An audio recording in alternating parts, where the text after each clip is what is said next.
امریکہ میں corona virus کے پھیلاؤ کو روکنے کے لیے لوگ اپنے گھروں میں بند ہیں۔ ایسے میں مسلمانوں کی تنظیم اسلامک سرکل آف نارتھ امریکہ یا اکنا نے سماجی سرگرمیوں کا دائرہ کار بڑھاتے ہوئے ایسے افراد کو گھر گھر سودا سلف پہنچانے کی ذمہ داری اٹھائی ہے جو بوڑھے ہیں یا خود باہر نہیں جا سکتے۔ 67 سالہ ڈریس ہر ہفتے اکنا کے دفتر امداد لینے جاتے ہیں، مگر آج اکنا کی ٹیم خود ان کے گھر تک آئی ہے۔ I need this food.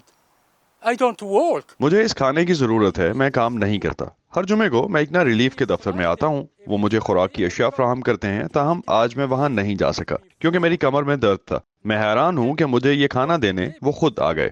خالی سڑکیں، بند کاروبار، سنسان شہر، ایسے میں محمد عالم کے لیے اکنا کے رضاکاروں کی آمد اطمینان کا باعث ہے۔ بہت خطرناک حالات ہیں، ہر کوئی سودا سلف خریدنے بازار نہیں جا سکتا۔ حکومت نے کہا ہے کہ ہم گھر میں رہیں، اب ہم باہر نہیں جا سکتے تو اکنا ریلیف نے ہمیں مفت سودا فراہم کر دیا ہے، ہم ان کے بہت شکر گزار ہیں۔ اکنا ریلیف امریکہ میں مسلمانوں کی سب سے بڑی تنظیموں میں سے ایک ہے۔ مختلف شہروں سے لوگ ان کے دفتر فون کر کے اپنا پتہ لکھوا رہے ہیں تاکہ ان تک مدد پہنچائی جا سکے۔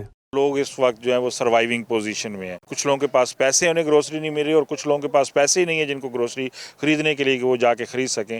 تو ان کی امداد کے لیے مسلم کمیونٹی نے ایک بڑے پیمانے پہ یہ کمپین شروع کی ہے، اور ہمارا ٹارگٹ ہے کہ اس مہینے ہم 2000 فیملی تک انشاءاللہ یہ گروسری پہنچائیں گے۔ اکنا ریلیف کے رضاکار کہتے ہیں کہ انہیں فرق نہیں پڑتا کہ امداد مسلمانوں کو مل رہی ہے یا غیر مسلموں کو۔ بطور امریکی وہ رنگ، نسل اور مذہب کی تفریق سے بالاتر ہو کر انسانیت کی خدمت کرنے کی کوشش کر رہے ہیں۔